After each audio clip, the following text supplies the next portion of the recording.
Good afternoon, everyone. My name is Stephen Beecham, and you are watching the Apple Byte Extra Crunchy podcast with your host, Mr. Brian Tong. What's up, everybody? I see you. I hear you. Welcome to the show. It's episode 103, Apple Byte Extra Crunchy. You know we keep it extra munchy. You guys and gals are, crunch that, Beach. That was weird. That sounded weird. Gross, yeah. It was gross. I heard what it sounds like when you eat now. Just thanks, man. Let's pretend. So, pretending? Something like that.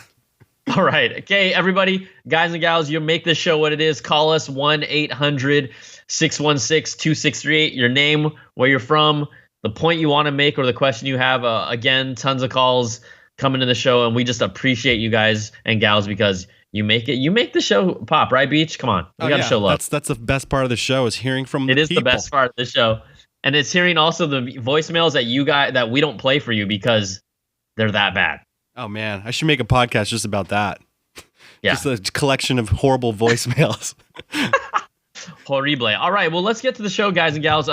This is really the week after all of the reviews and all the releases of the products, and a lot of things has happened. But the first story that we're going to kind of take off with, because we want to keep up to date, and we'll jump around and get to the stuff like the Apple Watch review and all this iOS 11 battery life stuff. Like that's kind of going crazy to me. But first up, Apple has acquired a small French company. This just dropped, called Regained, not Rogaine, but Regained. Regained, like spelled weird. Yeah, like Regained. Now they focus on an artificial intelligence company that's focused on photo and facial analysis. Uh-oh. This is according to TechCrunch. Apple did confirm it by basically saying, in quote, Apple buys smaller technology companies from time to time, and we generally do not discuss our purpose or plans. Now, what makes Regained interesting and special is we know, in case you haven't kind of played around with Apple's Photos app, you can type in the word, like in the search bar at the top, you can type in dog, you can type in sunset, and it does have some ability to analyze photos and show you those types of photos on the spot. But what Regain does is kind of takes it to the next level, and they've developed a computer vision API that can actually extract what they call game-changing insights. And what do I mean by that? Well, for example, instead of saying a dog or sailboat or lion, it's finding the specific one, whether it's based on color, even specific types of boats. But I thought what was really cool is it can actually detect faces, but it can actually sort them by their emotion, like happy, sad, maybe neutral, cool, or bored. So it's kind of taking this, not only do you have facial recognition of people, now we can start talking about what their expressions actually are. So it's getting even deeper, and this could have some really cool implications because, they talk about how it can identify gender and age and emotion. I'm not sure exactly what age, meaning young or old. Yeah, that's interesting. But these APIs and this technology that they have could also, unfortunately, be applied to animojis. Or let's think bigger and think about just facial, the front-facing camera. Hopefully, there's some more things that can be done with it beyond animojis. So can I be like, find me a picture of my dog chasing a bird or something like that, and it'll be able to find a dog chasing a bird. Like I'm seeing a picture right here. There's like a dog. There's like some animal. I think it's like an antelope or something. Oh, that's a gazelle. That's a gazelle. Yeah, and it looks like it's running by some zebra or something. So you can maybe get very granular and ask questions like that, because I know Google does this, and like I can ask, I can like search like the beach and like Google Photos, and then it'll show me all pictures of I took my family at the beach, and I probably like a park or something, or so. This is a little more. I think this is really cool. Yeah, it is cool. And the other place where this could come in handy, I don't know how many of you guys and gals all use this, but I use memories like way more than I ever thought I would. That feature where they like mishmash a bunch of pictures and photos from a trip or an event, man. And I'm sorry, like I'll keep it real with you. Sometimes I'm looking at that stuff and I'm getting a little emo. I'm getting all up in my feelings sometimes when I look at that stuff. I don't know about you, but yeah, That happened It to me. happens. That happened to me. It made one for my son, which is crazy. Google Photos made one for my son. So it's like pictures of him growing up since he was a little baby. Oh no. Yeah, and it got me, and I was watching it, but it's totally funny because the algorithm is still a little effed up because I shot like this gangster rap video like last year and it keeps like appearing in there. So it'll be like pictures of my kid at the park and like riding his bike, and all of a sudden it'd be like these two dudes who are like doing gangster rap, like rapping in the camera for like a second. No, you showed me that. Yeah, I showed it. It did it again, just like when the last like week or so, it made another video. Here's the thing, though. You need to check. You need to check if the memories, video that it made, it could have actually been from a specific point in time and not just your son's might have been in a lot, but it could say memories from the 3rd week of July, and that just happens to be in there. That's why it might be in there. Could be. Yeah, you're right. Just saying. So, yeah, but it's fun, okay. Man. Anyways, yeah. So it's cool though. I really like this. This is one of those small acquisitions we won't see, but I just pray. I pray so hard that they do more than Animojis with this acquisition of Regained. I'm gonna put my hands together and just be like, come on, don't kill me with this. All right. So that's really cool. Another story that dropped early this week, pretty much, I think just a day ago or so, the FCC, getting pressure from the National Association of Broadcasters, is asking, and not only asking, urging Apple to protect the safety of Americans by activating the FM radio chip in iPhones. I think I'm for that. I think I am for that. I am totally for that. Here's the thing. According to Apple, based on the chips that they are using, they are saying, this is a quote and a response from Apple, Apple cares deeply about the safety of our users, especially during times of crisis, and that's why we have engineered modern safety solutions into our products. Users can dial emergency services and access medical ID card information directly from the lock screen, and we enable government emergency notifications ranging from weather advisories, Amber Alerts, et cetera, iPhone 7 and iPhone 8 models do not have FM radio chips in them, nor do they have antennas designed to support FM signals. So it's not possible to enable FM reception in these products. That is from Apple. And we know, right? FM radio, that is an important way of communication and disseminating information, because there's going to be a time where these cell towers, they're not going to be working. I know that in Houston, they kept them up and running, which was incredible and amazing, right? That was really the link that most people had. But again, you can't expect that in all different kinds of countries, different types of situations where technology is not in place, that is not nearly as advanced, or the system just gets completely knocked out. And FM radio, old school tech, still matters. Yeah, like they could definitely use that in Puerto Rico right now, who has no communication, and I don't think they have any electricity or anything. But yeah, we've always been told to buy those wind-up radios, and I have a wind-up radio, but it would be awesome if I had my iPhone and I can just listen on my iPhone too, use like solar powered or something during a natural disaster. But that's a bummer that they can't just activate them. Well, let me take everyone back, because it instantly, when I heard FM radio and Apple saying that they couldn't do it, it reminded me of a little ditty from back in the day called the iPod Nano. Now, if you remember the iPod Nano, at least the 6th gen, I'm not sure if the 5th gen could do it. It was a little square, right? You could clip it on. It had a screen. The thing about this product is that you could listen to FM radio on the iPod Nano. And let me tell you how and why you could do that. When you plugged the headphone into the headphone jack, the headphone acted as the FM radio antenna. That's genius. That is awesome. What phones do not have a headphone jack that could support an antenna in the headphones? The iPhone 7 and iPhone 8 and upcoming iPhone 10. So all I'm saying, other companies are making great phones. I'm not poo-pooing on Apple right now. Everyone knows this. People that listen to this know we all are coming from the same perspective. We love Apple. We love technology, but other companies are also doing things. Samsung has a headphone jack in a all-screen OLED curved display that is also IP68 rated, so it can go underwater, has better water protection than Apple. It has a headphone jack in there. And they could support FM radio because they could plug that headphone in and use the wire of the headphone as the antenna. That's a genius. So does Android do that now? Like, I really don't know.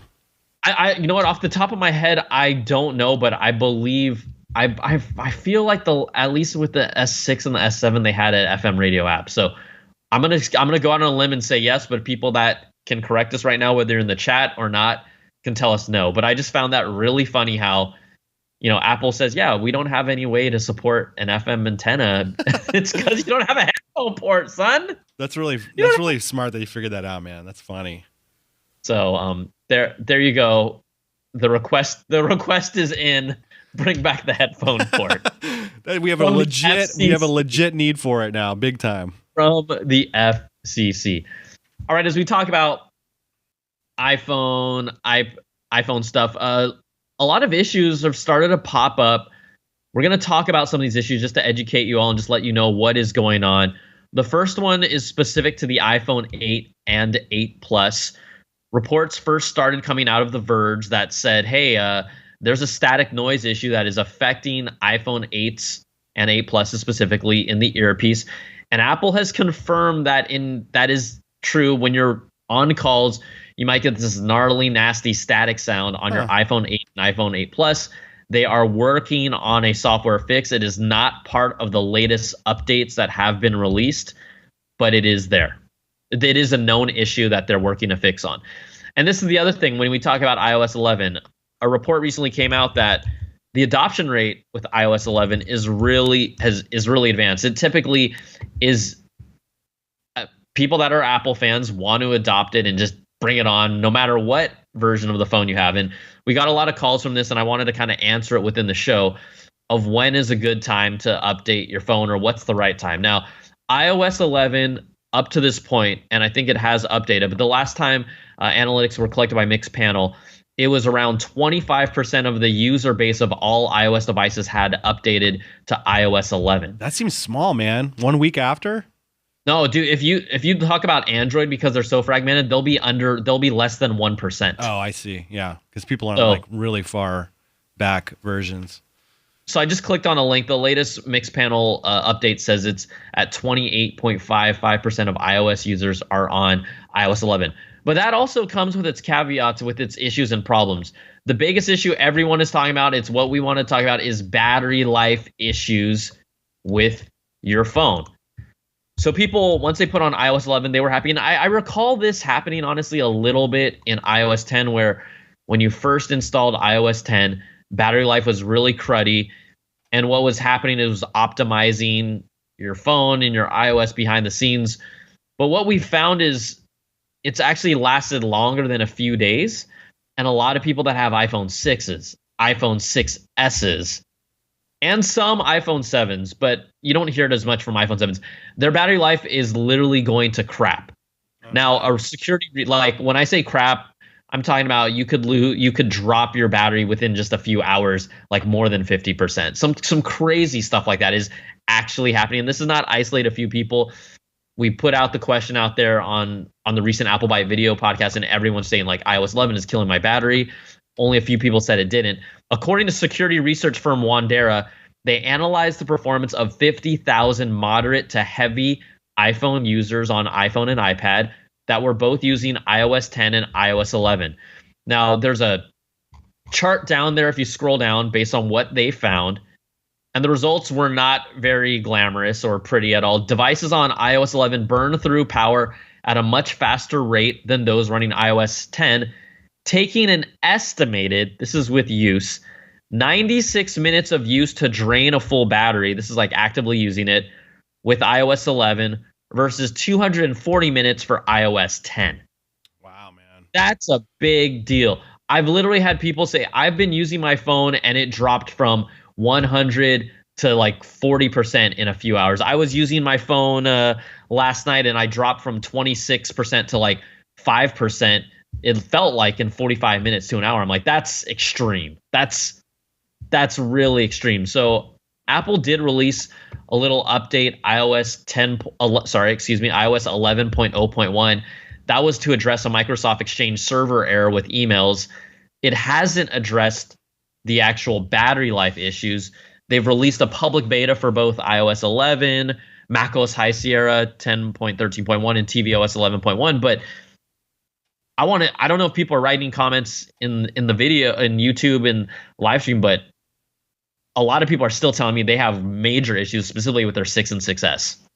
Yeah, this makes me scared to update. I haven't updated mine yet, so I'm kind of going to wait. Well, I don't think you should. I'm not going to because I have the 6S. But I'm looking at the chat room. I'm not seeing a lot of activity right now. But people can just let us know. It's just that on our video we posted, everyone was coming out and saying, I think the thing that, and people had asked me this in the phone calls, and we decided to kind of bundle it in here. This is kind of the best way to think about when you upgrade your operating systems. And Apple has been merciless in doing this. In general, I really think the only type of phones that should get the latest software update that typically helps it perform better in general, I'm saying, is if you have a phone from the year before. So if you're an iPhone 7 user, I would say iOS 11 is an okay update. Now, again, it's actually been very buggy in general. There's been a lot of like display alignment issues with iOS 11 where sometimes the time and my signal just doesn't show up at the top. It literally, like on when I use mail and when I'm using messages, it's just completely white. And I'm like, what? And there's a lot of things that are out there that people are talking about how much more buggy it is. And we started to kind of see that in general. And I think it's just because there's so many devices out there. And also Apple is just doing too many things.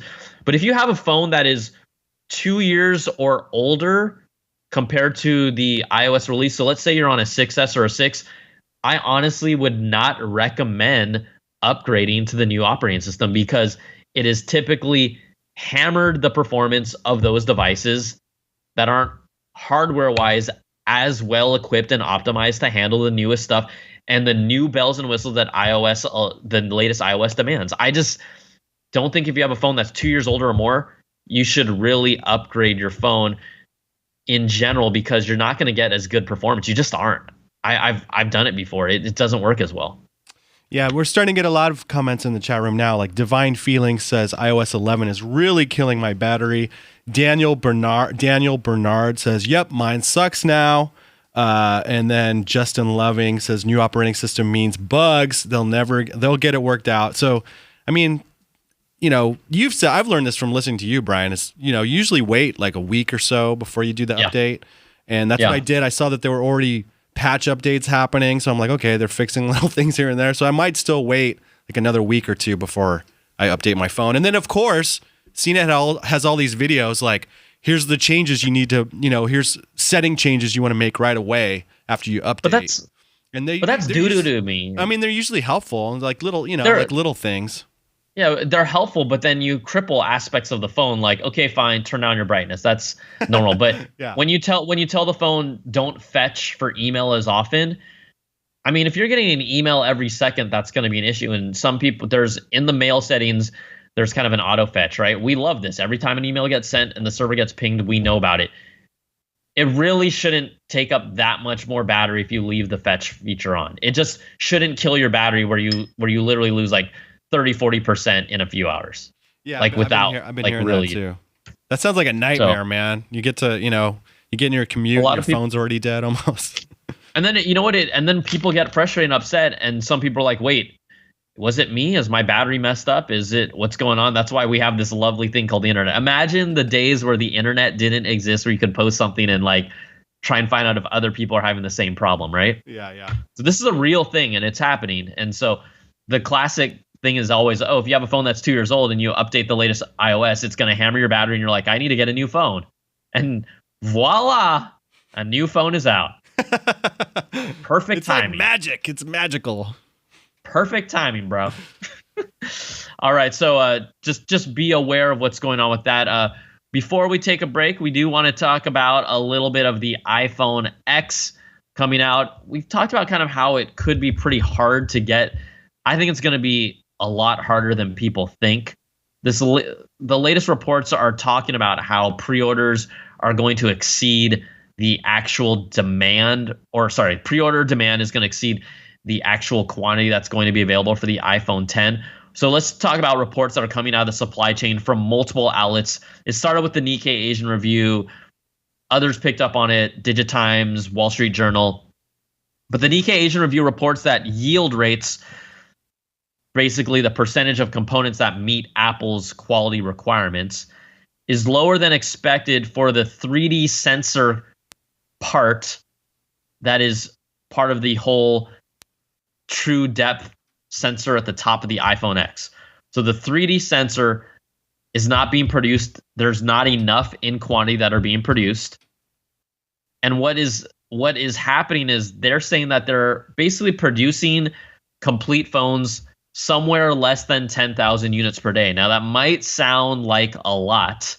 Oh wow, 10,000 phones, but in actuality, that's not a number that Apple tries to hit when they're saying, hey, we're in mass production. We know that pre-orders are starting October 27th, right? So we're about a month away. According to estimates based on this projection, Foxconn has roughly made 2 million iPhone 10s to date, and they should expect to hit 10 million in October, with 40 million total by the end of the year. Well, a lot of projections of the pre-orders of the iPhone 10 based on people that held out and how many users are out there and ready to upgrade, they're expecting it to be at least around 50 million pre-orders for the iPhone 10. So what does that mean? You might be on the pre-order, but you're going to get your phone sometime in early 2018. That is a major bummer, man. So look, you want to wait in line? You might have to wait in line like legitimately a week just to get a chance to get that phone before anyone else. And I'm going to cross my fingers and hope that I can get in that group in that first batch of online, but I bet you most of us are not. I could be wrong, but I bet you most of us are not. Yeah, and a lot of people are not going to get the color that they want. They probably won't get the correct storage size that they want. Like I saw a lot of people settling for the wrong color on the last iPhone. So yeah, rose gold. Everyone's like, okay, I'll get space gray, whatever. It was the jet black or whatever, the piano black finish that everybody wanted. Yeah. I got it, and I have a case on my phone, and I never see it. I literally never see it. Yeah, me too. It serves no purpose whatsoever. Just a couple other quick iPhone 10 tidbits. This was really cool. Apple released what they call like a white paper document detailing Face ID specifically. And I think this really gives some good insight on how Face ID works and how it's a little different than others. Here's some of the interesting parts of it. They outlined when Face ID is disabled, first of all. So I'm going to kind of go down the list when it will not work. So here we go. The device has been just turned on or restarted, so Face ID is disabled, right? You have to enter in your passcode. The device hasn't been unlocked for more than 48 hours. It'll instantly prompt the passcode. The passcode hasn't been used to unlock the device in the last 6.5 days, and Face ID hasn't unlocked the device in the last 4 hours. If the device has received a remote lock command using like iCloud, or after 5 unsuccessful attempts to match a face, it will also lock you out, as well as initiating a power off emergency SOS by pressing and holding either volume button.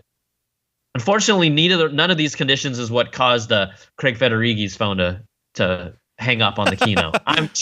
I'm just kidding. I think it's people. I think people walking by picking it up are the ones that screwed that one up. Honestly, I think that's what happened. I'm just digging in there. Some people are gonna be like, "Dude, what the hell, man? Why do you hate on Apple so much?" I'm like, it's a joke. Chill. Just like chill out. These jokes. Hey, so has Apple done this before, where they had to like put out like a giant explanation of how their ID, their security works? Sometimes I think that Face ID is so new and there's really a lot of questions around it that it's good to have an explainer. There's I'll get into it after our break, but there's times where I would like certain things explained that Apple doesn't touch on the keynote, and then we have to figure it out and find it out on our own. Like, I hate that crap. Yeah. It's just it's annoying. So here we go. I'll talk about kind of how Apple also describes. We talked about Face ID and what causes it to lock you out. But here's kind of the technology of how it works. All right. So to counter both digital and physical spoofs, meaning to prevent photos or masks from working. This is from Apple. The True Depth camera randomizes the sequence of 2D images and depth map captures and projects a device-specific random pattern. Now, a portion of the A11 Bionic chip neural engine with a secure enclave transforms this data into a mathematical representation and compares that to the face that is enrolled in the phone. This enrolled facial data itself is a mathematical representation of your face captured across a variety of poses. They go on to dig in a little deeper. Let me just pull up the document really quickly about how we talked about, okay, what if you're wearing makeup, or what if you change your hairstyle? It will actually match your previous face, at least recognize that you have a new face. Let's say if I shaved off my goatee or I don't know if it can see my eyebrows. Let's say sideburns. Let's say I shaved off my eyebrows. It will at least initially match the previous image that it has with the new image, be able to identify that that is your face and that there are some significant changes, and then update it within their system when it looks at it. And then it'll take a picture and send it to Regrained as eyebrowless photos. You'll be in the searchable Regrained database. It does confirm that this works with hats, scarves, glasses, contact lenses, many sunglasses. Furthermore, it's designed to work indoors, outdoors, and even in total darkness. Huh. You know, when you're saying it sends like, is it a throwaway code? Like you're saying it sends a specific code? It's like some sort of pattern. It talked about so there's must be some sort of authentication going on with that as well. They kind of threw that out and it didn't dig into it deep enough, but it's really interesting. And like people are saying, Manafro, Shamel in the room is asking, like, really curious how it would work with twins. I mean, there's even still subtle differences between twins, but I'm really curious how it actually works. Yeah, like with twins. Twins definitely, they look different as they age older. But we've got to do twins using Face ID. I know some twins we can get in here. Seriously? I do, yeah. I know some triplets, but that'd be hard to round them up because they're all over the country. But this kind of reminds me of Apple Pay, where, you know, it sends like a throwaway one-time used code for when you're using your phone to purchase something. It kind of sounds similar, like they're using like the same logic around that. I don't know. Does it sound familiar to you? I'm not sure, but like, I guess I just don't understand. You know, they didn't get into it, but what was that randomized pattern that is built off of does it project something on your face that aligns with what is in the system? Yes, but what exactly is that pattern that they refer to? I don't know. I really don't know. Yeah, it's weird. But it sheds some light on what makes it really interesting and what makes it very specific. So look, again, no matter how cool that tech is, I still think it's going to be a little slower than Touch ID. It just has to be right now. Yeah, it is. But it'll be interesting. We'll see. It is the most intriguing part of the iPhone 10. And it's just going to come down to day-to-day use and how it works out. Cool, man. Okay, so, my friends, should we get to our lovely sponsor? Let's do it. My friends, Audible in the house. Support for this show comes from our friends at Audible. Audible content includes an unmatched selection of audiobooks, original audio shows, news, comedy, and more from the leading publishers, broadcasters, entertainers, and business information providers. Now, unlike a streaming or rental service with Audible, you own your own books, so you can access them anytime, anywhere, from almost any device, including your iPhone, iPad, Android, Amazon Fire tablets, or Windows Phone. Audible makes getting books in your life more easy. Unbeatable selection of audiobooks, incredible performances. Transform your commute and ride with Audible. Now, Beach, I mean, how do you and I both use Audible? How have you used it? Well, I use it with the Alexa Echo Dot, and I'll just tell it, like, nice. play a children's book for my kid, like a bedtime story. And it's awesome because my kids, like, they immediately hear the voices coming from the Echo Dot, you know, and they like immediately start to pay attention and listen. So it's cool. I do read to them personally too. But Audible is awesome because then I can just kind of go off and do my thing and like help finish getting ready for bed or something, and then they're listening to a story. And a lot of times they want to come back and like finish the story, or read the next part of the story, the next chapter. So it's pretty cool. It's very, very useful. Yeah, I need to start it, but I did get it. Crazy Rich Asians, this new big time movie coming out. It what's crazy about the book itself is that it's some of the locales are from the Bay Area.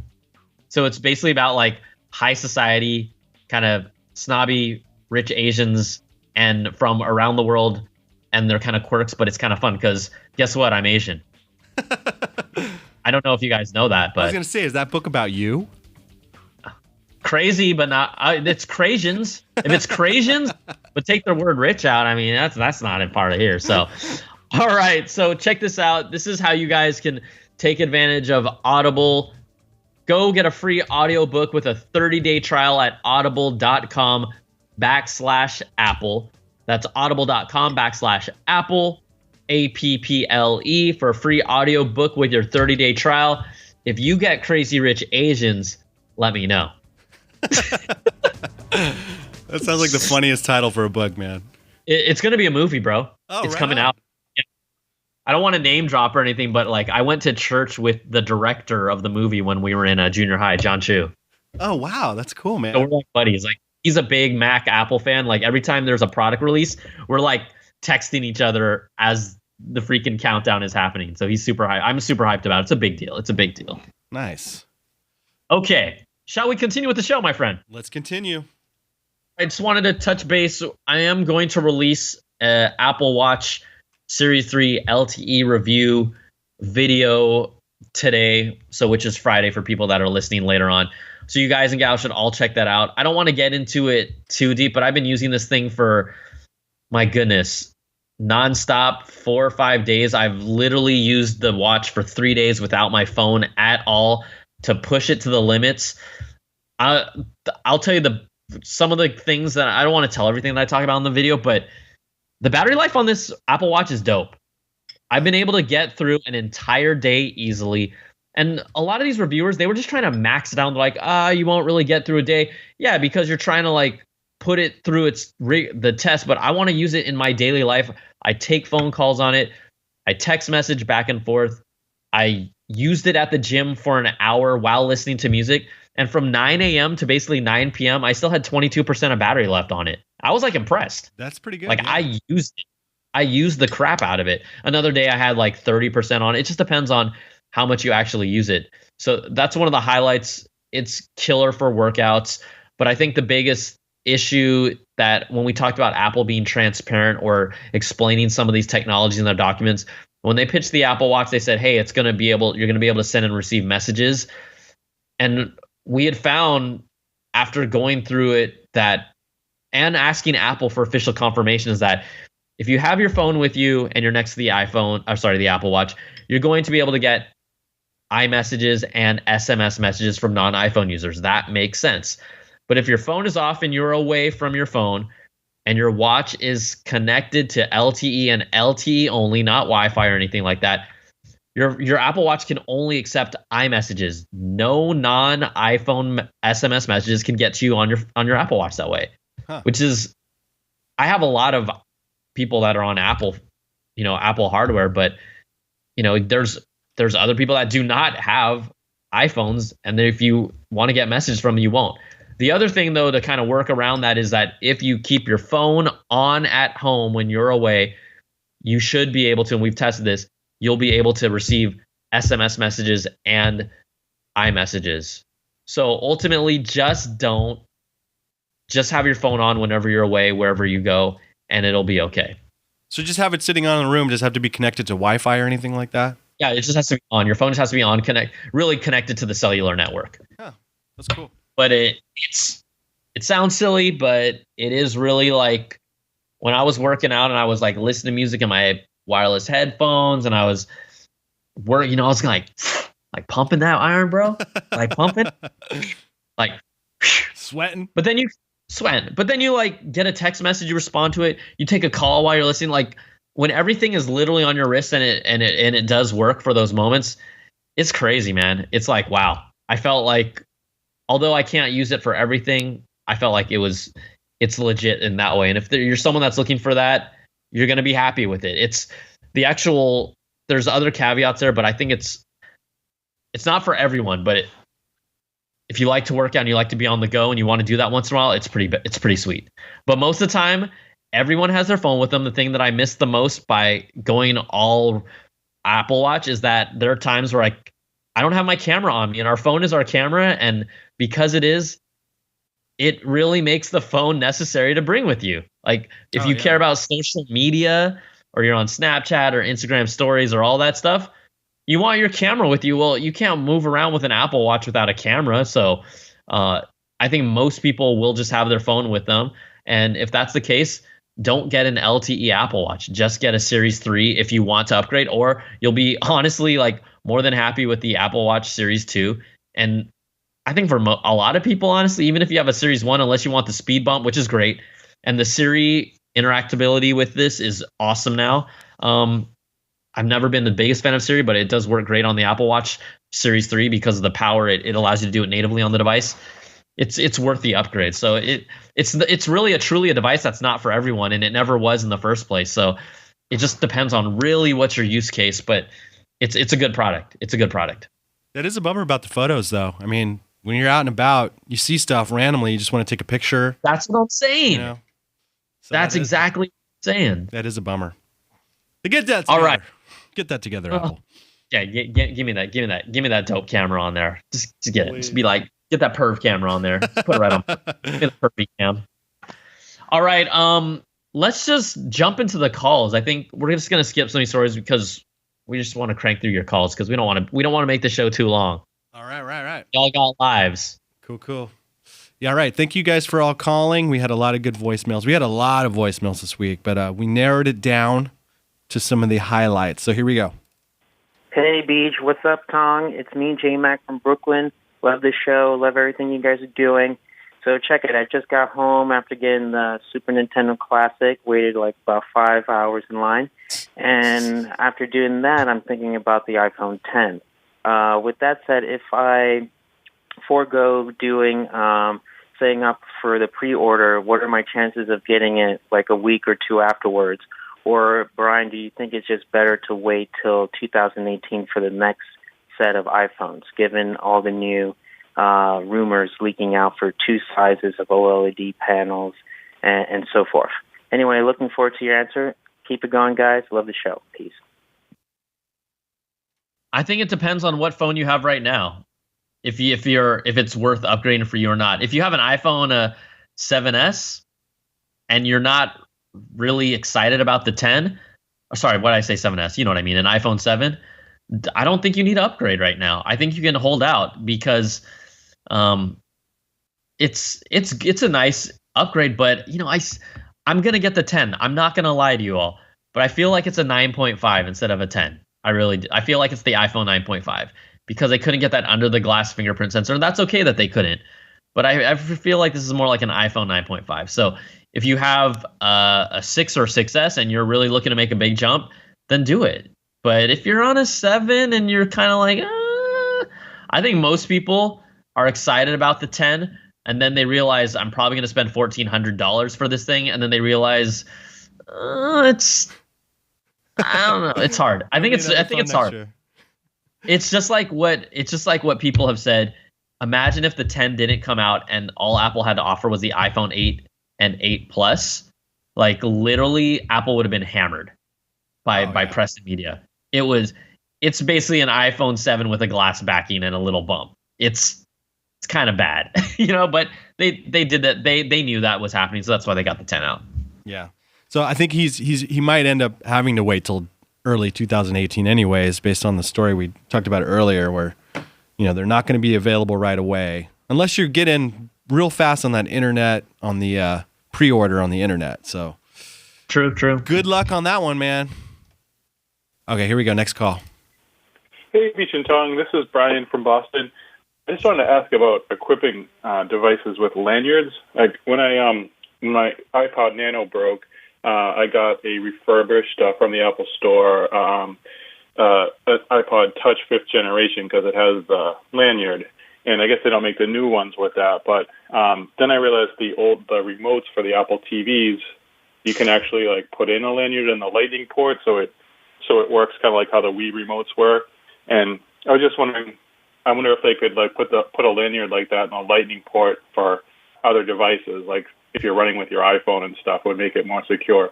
I just thought that would be an easy thing they could do. All right, thanks. Bye. That scares me. Like running with a lanyard in your lightning port of your phone hanging off your neck. I will tell you that a company called Canoe that made this really cool kind of mini tripod stand, they have what they use to get inside of your phone is like a plastic kind of tip that goes inside the lightning port. But what can happen is as it wears out over time, it sometimes can actually get stuck and broken in there because it creates such a sturdy connection. Like I actually had one that got stuck in there and I had to like extract it with like literally like a pin to like poke it and pull it out. And so to get a really true sturdy connection to that lightning port, what is out there is just not, you just can't do it. You're better off wearing an actual lanyard necklace with the iPhone in a pouch if you really want to run with it that way. Now, if you're someone who wants to put on your wrist, then get a case with a wrist strap. But I wouldn't trust a lightning lanyard port anything on any of my devices. Yeah, that sounds dangerous. And has anyone else noticed that the lightning port kind of it gets loose, like my cable kind of pulls out real easily now and it like gets jostled, and sometimes it'll be plugged in but it's not even charging because it's loose in there. That seems to be happening to me a lot too. So I'd imagine that would happen with one of those little lanyard things he's talking about. So man, if I had Photoshop, I could make a really funny GIF of what you just did. Well, I'm sure one of the fans might do that now. Yeah, I'm looking at myself on the camera here doing that, and I'm like, uh-oh, yeah. All right. Hey, be careful. Be careful. You know who you're with. This is Beach and Tong, baby. Internet is dangerous, man. Okay, next call. Here we go. Did I already play this dude? No. Charles Patterson. I was just wondering, what do you think about the how the carriers for their new Apple Watch is not getting every carrier in the world? Like in Australia, there's only 2 of the main ones, and then the rest is still coming. Thanks. It's only a few carriers. So what it is, it really comes down to technology. I like how he just called in and said his name. It was like, boom. Yeah, that's how he answers the phone. It's like, boom. That's how I'm going to start to answer the phone, too. I'm going to just be like, Stephen Beacham. Wait for them to talk. So what the answer to the question is, the eSIM technology is actually not compatible with all carriers. It's not obviously it's not an actual chip. It's built into the device. It takes up less space, but because of that, there's less because of the less space, right? It's a different kind of chip.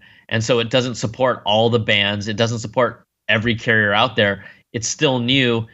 And so that's why you don't see it with the Apple Watch. You don't see across the board carrier coverage. It's really more of the technology and not because they haven't struck deals with the carriers yet. I see. Okay. Cool. All right, we got 2 more. Hey, what's up, guys? Just wanted to give a shout out. Thanks for always putting these out, but just wanted to know what you guys thought about iOS 11 so far. I think it's pretty great. I am noticing that every time, just a little bit, every time we push out a software update, it gets a little more buggy. I mean, it used to be, you can always expect bugs when iOS comes out every year, but it's getting a little more, like you can, and I'm not going to say, oh, Steve Jobs is rolling over, but like it comes to the point where you are noticing a little bit of attention to detail drop, but not much. I still love iOS 11. See you guys. Bye. I think he has a great point. That's a legit balanced look at things, and that's the type of stuff that we appreciate. It is more buggy than we've seen before, and it's not horrible. I think the biggest issue, really, like we talked about, is the battery life that is affecting a lot of people, not just like 10% or 20%. I feel like it's affecting like 50% of users, if not more. But to his point, yes, iOS 11 in general is buggier. Like literally, when I'm in the mail app, my Wi-Fi and battery and time disappear. Like, what is that all about? That's never happened ever before. And weird. There's been some weird alignment issues, even with your notifications and all this stuff. It's I don't know what's going on there, and it just the quality control in general. It's a combination of them doing too many things, but it has dropped off. There's no bones about it. It's dropped off. It's got to be hard to do, man. I mean, there's so much stuff in iOS now. It just keeps getting bigger. It's like a universe. It's just expanding and expanding and expanding. Yeah. And they have to like somehow refine that and then make it different and improve it and then put it into a new, it's like a new hardware. It just seems like a really daunting task. So I'm surprised it even, it even works 90% of the time. It's like it's better. Incredible, Okay. Player profiling on our Periscope, he had talked about how his screen will sometimes just go black with iOS 11, and he's updated it. Player profiling also earlier while we were taking calls says, OMG, who screens these phone calls? We both do as a team. All right. Okay, we got one left, and it's a shorty kind of. Here we go. Shorty. What's going on, fellas? Tyler McCart. Hey, guys. I wanted to touch base with you guys out here in the beautiful Atlanta, Georgia, hot Atlanta.